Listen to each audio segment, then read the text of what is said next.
오늘 열왕기상 15장 9절부터 15절까지 말씀 통해서 온전한 헌신, 온전한 거룩함 제목으로 하나님 말씀을 받겠습니다.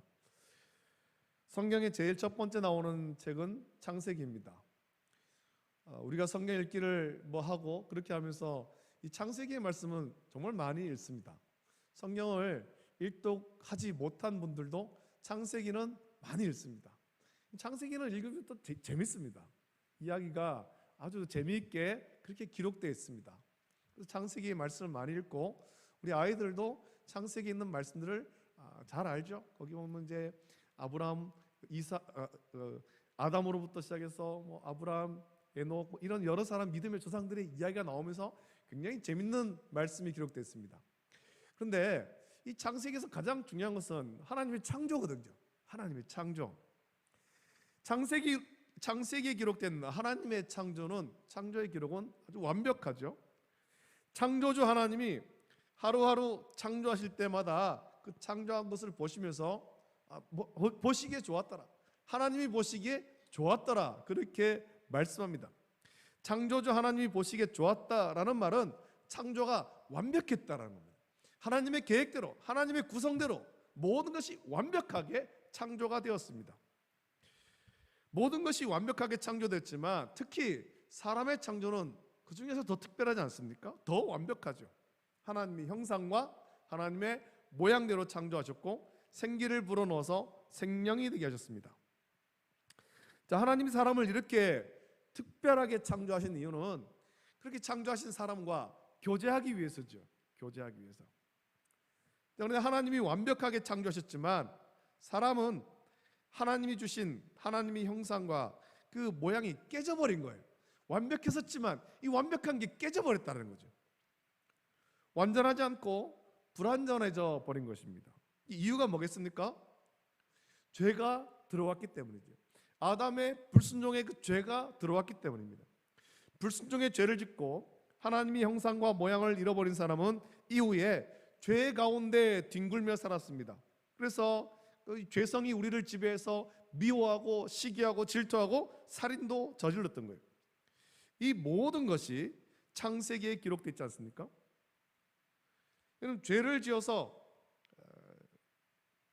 온전함이 깨졌지만 그래도 하나님은 사람을 사랑하셔서 구원하기를 기뻐하셨습니다. 그래서 아브라함을 택하셔서 부르시고 언약을 맺으신 것이 그것을 보여주는 거예요. 그냥 그렇게 버려두지 않고 그 중에 한 사람을 택하시고 한 민족을 택하셔서 구원의 은혜를 베풀어 주신 것입니다. 그것을 통해서 장차 예수 그리스도를 통해서 온 인류가 구원받게 될 것을 나타내 보여주신 것이죠. 이 모든 것이 창세기에 기록되어 있지 않습니까? 하나님은 아브라함과 언약을 맺으시고 이스라엘 백성을 택하셔서 온전함을 회복하기를 원하신 거예요. 그 택하신 이스라엘 백성이 온전함을 회복하기를 원했습니다. 그래서 마태복음 5장 48절에 보면 예수님께서 말씀하시기를 그러므로 하늘에 계신 너희 아버지의 온전하신과 같이 너희도 온전하라 그렇게 말씀하셨습니다. 우리가 온전하기를 원하셨는데 이스라엘 백성이 온전하기를 원하시고 또 오늘 우리가 온전하기를 원하시는데 이 온전함이 무엇일까요? 무엇을 온전하다 말하는 것일까요? 레위기 11장 45절 말씀 보면 이렇게 말씀하시죠. 나는 너희의 하나님이 되려고 너희를 애굽 땅에서 인도하여 낸 여호와라. 내가 거룩하니 너희도 거룩할지어다 라고 하나님께서 말씀하십니다. 이 말씀을 볼 때 우리가 회복해야 될 온전함이란 거룩함, 이 거룩함이라는 것을 우리가 알 수가 있습니다. 자, 그렇다면 거룩함이란 무엇을 말하는 것입니까? 무엇을 거룩하다 말합니까? 성경 원문에는 다양한 단어들이 사용되는데 그 기본 의미들은 구별하다, 분리하다, 깨끗하게 하다라는 그런 공통점을 갖고 있습니다. 그래서 이 거룩하다라는 것은 죄악과 부정으로부터 철저히 자신을 분리시키고 오직 하나님의 소유로서 자신을 구별하여서 드리는 그런 변화된 상태를 말하는 거죠. 여전히 죄 가운데 뒹구는 것이 아니라 성령으로 변화되어서 자신을 하나님께 온전히 드리는 상태, 그리고 세상에 속되고 부패한 행실이나 풍습에서 구별되어서 하나님의 법대로 하나님 말씀대로 살아가는 것을 거룩함이다 라고 말하는 것입니다. 특히 신약 성경에서는 죄악과 구별된 도덕적인 삶이나 또 세속적이고 비신앙적인 것으로부터 자신을 엄격하게 구별하는 경건한 행위를 거룩이라고 말하고 있는 것입니다. 이 거룩은 하나님의 속성 중에 가장 중심되는 성품이고 하나님의 백성에게 요구되는 가장 첫 번째 명령인 것입니다. 그래서 레위기에 말씀하셨지 않습니까? 내가 거룩하니 너희도 거룩해라. 거룩해라. 이 거룩함이 신약에 와서 온전함으로 그렇게 표현되고 있는 거죠. 우리가 열왕기사의 말씀 묵상합니다.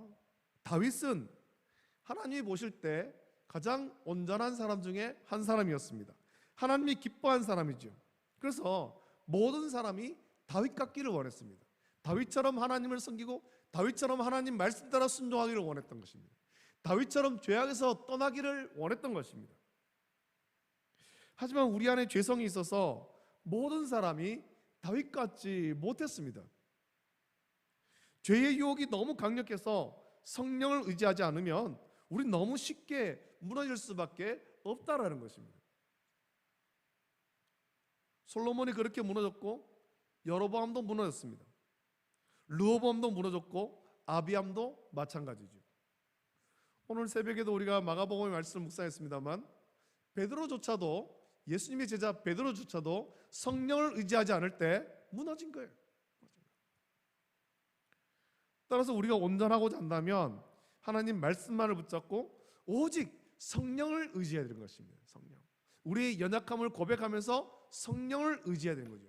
성령이 이끄신 대로 순종해야 되는 것입니다. 그러면 우리는 온전할 수가 있습니다. 우리 오늘 말씀 통해서 아사 왕에 대해서 살펴봅니다.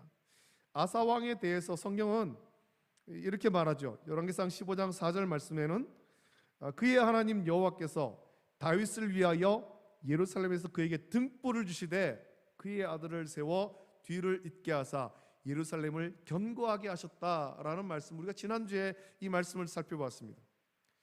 지난 시간에 이 말씀 묵상하면서 등불의 의미를 좀 묵상하지 않았습니까?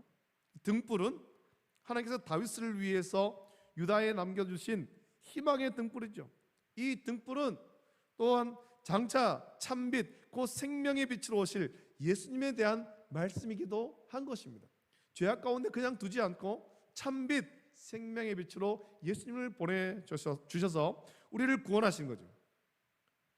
이런 등불은 그 빛을 내어서 어두운 세상을 밝히는 것이 등불의 임무입니다. 등불의 사명이죠.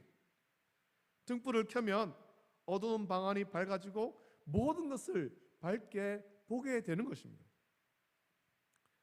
예수님께서는 참빛으로 오심으로 우리의 죄인된 모습, 그동안 우리 깨닫지 못한 채 여전히 죄 가운데 뒹굴었었는데, 죄를 지으면서도 죄인 줄도 모른 채 그렇게 살아왔었는데, 예수님께서 오셔서 참빛을 비춤으로 우리의 상태를 보게 하신 거예요. 죄인인 상태를 보게 하시고 예수님을 통하지 않고는 구원받을 수 없음을 깨닫게 하신 거지 않습니까? 자, 그렇다면 우리가 본문에서 살펴보고 있는 아사 왕은 등불의 역할을 잘 감당하고 있습니까? 하나님께서 다윗을 위해서 등불을 주셨는데 그 등불로 아사 왕을 주셨는데 아사 왕은 등불의 역할을 잘 감당하고 있는가 하는 거죠. 이제 오늘 그 말씀을 한번 보겠습니다. 아사 왕에 대한 첫 번째 평가는 오늘 11절에 기록하기를 이렇게 말씀합니다. 아사가 그의 조상 다윗같이 여호와 보시기에 정직하게 행하여 라고 아사에 대해서 평가를 합니다. 하나님께서 솔로몬에게나 여로보암 그리고 르호보암과 아비암에게 그토록 원하셨던 모습이 바로 이 모습 아니겠습니까? 다윗같이 행하는 것, 다윗같이 행하는 것, 다윗같이 온전히 행하는 것, 다윗같이 하나님 섬기는 것, 다윗같이 하나님 말씀에 순종하는 것, 하나님께서 그토록 원하셨던 모습이 이 모습인데 아사 왕이 와서야 이 모습이 나온다라는 거예요. 다윗같이 행하여서 여호와 보시기에 정직하게 행한 것이 아사 왕에 대한 첫 번째 평가입니다. 그가 나라를 부강하게 하고 외교를 잘하는 것, 하나님께서 그것에 대해서 말씀하지 않습니다. 성전을 크게 짓는 것을 원하는 것도 아닙니다. 하나님께서 원하시는 것은 하나님 백성이 하나님께서 사랑하셨던 다윗같이 여호와 보시기에 정직하게 행하는 것입니다. 이 정직하게 행한다는 것은 말씀에 순종하는 거죠. 말씀에 순종하는 것. 우리의 모습이 화려하지 않아도 괜찮습니다. 우리의 신앙생활의 모습이 화려하지 않아도 괜찮다라는 거예요. 크고 화려한 예배당을 짓지 못해도 괜찮습니다. 사람이 많이 모이지 못하는 작은 교회라도 괜찮다는 것입니다. 다만 개개인의 모습이, 우리 한 사람 한 사람의 모습이 하나님 앞에 정직한 다윗같이 그 마음이 정직하면은 하나님께서 그것을 기뻐하신다라는 거죠. 오늘 저와 여러분이 이 말씀과 같이 우리가 다 다윗같이 하나님을 섬기고 우리의 마음이 다 정직하고 하나님께서 기뻐하시는 모든 성도가 되기를 예수님의 이름으로 축복합니다. 자, 그렇다면 아사가 여호와 보시기에 정직하게 했다 했는데 그 어떤 일을 행했는가? 그 말씀을 하나하나 살펴보겠습니다. 13절 이후에 기록된 말씀을 살펴보면 아사는 먼저 그 땅 가운데서 남색하는 자를 쫓아내고 그의 조상들이 지은 모든 우상을 없앴다라고 말씀합니다. 여러분, 그 땅에 우상이 얼마나 많았겠습니까? 솔로몬 때에 많은 이방 여인을 그렇게 아내로 맞이하고 그 이방 여인들이 각각 자기의 우상들을 다 가져오며 또 그 온 땅에 산당을 짓고 거기에 우상을 위한 제단을 만들어 버린 거예요. 그 유다 땅에 얼마나 많은 우상이 있었겠습니까? 아사가 그것을, 그 모든 우상을 다 없앴다는 것입니다. 특히 남색하는 자를 쫓아냈다는 거죠. 이 남색하는 것은 우상 숭배하고 관계가 있는 것입니다. 여러분, 고대의 우상 숭배는 대부분 성적 음란함하고 아주 깊은 관련이 있습니다. 그 우상에게 어떤 그 제사를 지내고 그렇게 하는 가운데 가장 마지막 단계가 음란함으로 나가는 것입니다. 성적인 관계를 맺는 거죠. 그 우상을 섬기는, 우상을 그 사제들과 거기에 있는 자들과 그렇게 어떤 성적 관계를 맺는 것, 그것이 우상 숭배의 마지막 단계라는 것입니다. 유다가 우상 숭배를 하면서 남색하는 자가 생긴 것은 우상의 제단에서 일하는 자들이 우상에게 절하러 온 사람들과 성적인 관계를 맺었기 때문이지. 그것이 그들은 그 우상을 기쁘게 하는 것이고 우상에게 복을 받는 행위라고 여긴 것입니다. 그래서 우상의 제단에서 일하는 여성뿐만 아니라 남성도 우상에게 절하러 온 사람들과 이 성적 관계를 맺었는데, 음란하면 음란할수록 우상 숭배를 잘하는 것으로 간주된 거예요. 고대의 그 우상 숭배에서는.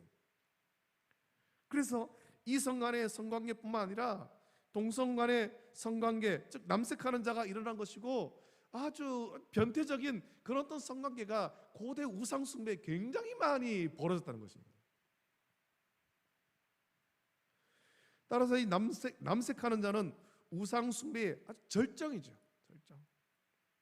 아사 왕이 남색하는 자를 쫓아내고 우상들을 없앤 것을 동시에 말씀하는 것이 바로 이런 이유에서인 것입니다. 그냥 우상만 갖다가 깨부수고 그것으로 끝나는 것이 아니라는 것입니다.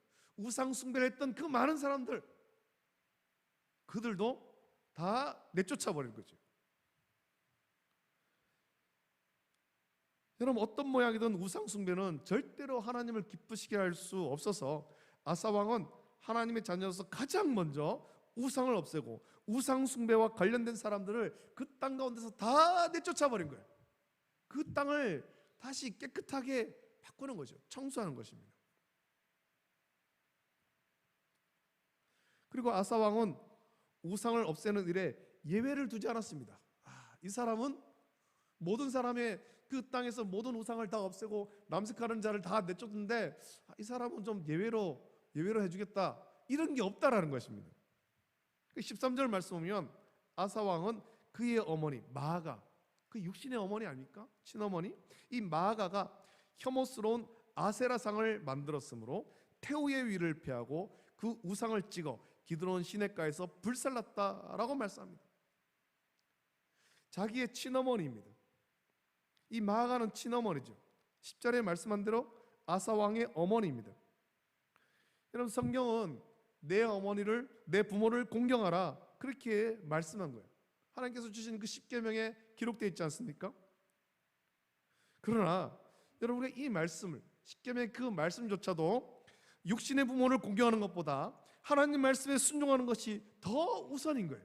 내 부모를 공경하라 그 할 때도 하나님을 섬기는 마음, 그 마음이 앞선 채로 그렇게 부모를 공경하는 것입니다. 또 부모를 공경하면서 하나님을 어떻게 섬겨야 되는지를 배우는 거죠. 그래서 아사 왕은 자신의 어머니지만 태후의 위를 패한 것입니다.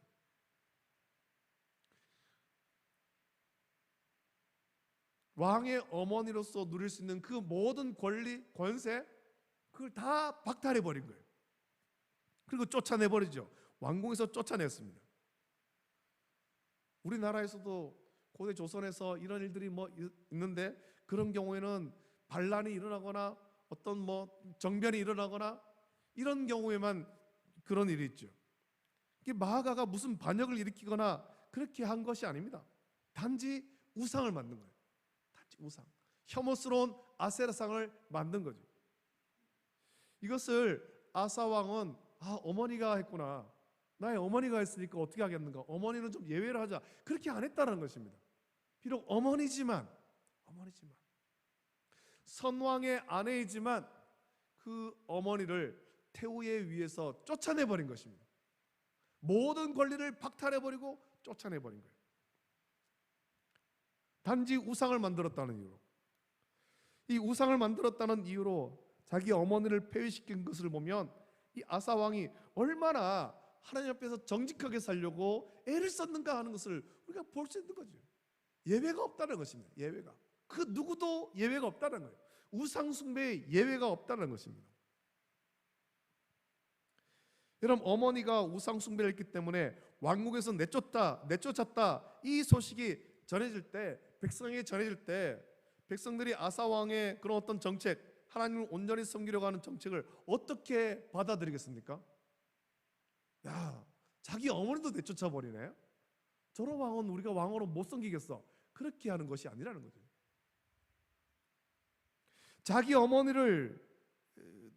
자기 어머니마저도 내쫓을 정도로 하나님 앞에서 정직하게 하려는 그 아사 왕을 보면서 모든 백성이 두려워하면서 숨겨뒀던 우상들을 다 버리지 않겠습니까? 야, 이거 남겨둬서는 안 되겠구나.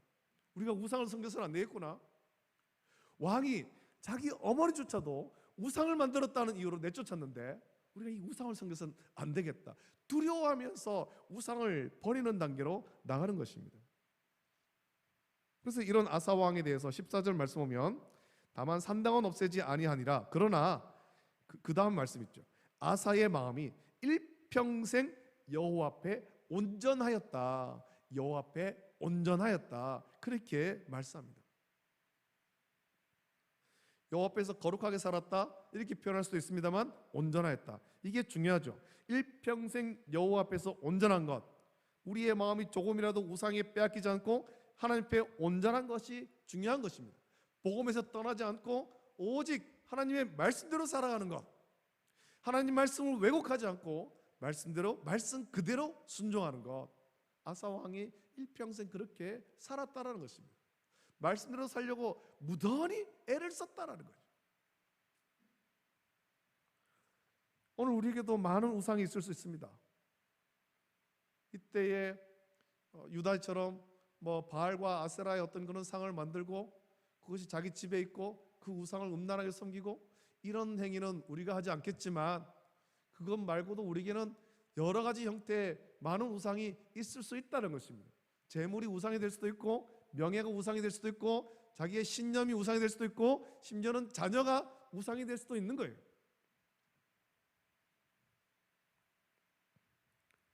하나님보다 더 사랑하는 모든 것이 우상이죠. 아사는 사랑하는 어머니지만 하나님께서 온전하고자 그 어머니를 태후의 위에서 폐위하고 왕궁에서 내쫓아버렸습니다. 왕궁에서 내쫓았다는 것이 무슨 의미입니까? 남은 일평생 그 어머니의 얼굴을 보지 않았다는 거잖아요. 만나지 않았다는 거죠. 우상을 만들었다는 이유로 어머니와의 그 관계를 끊어버릴 정도로 아주 철저하게 말씀 가운데 살려고 애를 쓴 것입니다. 하나님 앞에 정직하고 온전하게 살고자 철저하게 몸부림친 왕이 아사 왕입니다. 이렇게 철저하게 우상을 없애고 하나님 앞에서 정직하게 살고자 몸부림친 아사에 대해서 그 마음이 일평생 여호와 앞에 온전했다라는 칭찬과 평가를 받게 된 것입니다. 우리가 언젠가는 다 하나님 앞에 설 것입니다. 하나님 앞에 섰을 때 저와 여러분들은 어떤 평가를 받아야 되겠습니까? 아사 왕과 같은 이런 평가를 받아야 되지 않겠습니까? 일평생 여호와 앞에서 정직했다, 말씀대로 살았다, 온전했다, 경건한 삶을 살았다, 이런 평가를 받는 저와 여러분 되기를 예수님의 이름으로 축복합니다. 말씀을 따라 다른 것 쫓아가지 마십시오. 아사는 사랑하는 자기 어머니지만 우상 숭배를 할 때 폐위시키고 하나님을 온전히 섬겼는데 그것을 15절에서는 또 성별된 그릇들을 여호와의 성전에 받들어 드린 것으로 또한 말씀하고 있습니다. 이 성별된 그릇들, 은과 금을 성전에 받들어 드렸다. 그 말은 가장 좋은 것, 자기가 가진 가장 좋은 것, 구별된 것을 하나님께 드렸다라는 것이고, 이것은 아사의 삶에서 가장 중요한 것이 하나님을 섬기는 것이었음을 나타내 보여주는 것입니다. 내가 가진 가장 좋은 것, 이거는 내가 쓸 것이 아니라 하나님께 드릴 것입니다. 하나님께 바치는 것입니다. 그래서 성전에 그냥 갖다 놓았다가 아니고 받들어 드렸다. 하나님께 받들어 드렸다는 것입니다. 여러분, 저와 여러분이 하나님을 섬기려면 이 다윗같이 하나님을 섬겨야 되고, 그리고 오늘 본문에서 보여주고 있는 아사 왕과 같이 일평생 저와 여러분의 마음이 하나님 앞에서 온전해야 될 것입니다. 하나님을 제일로 섬기는, 하나님을 최고로 섬기는 그런 믿음의 삶을 살아가야 될 것입니다.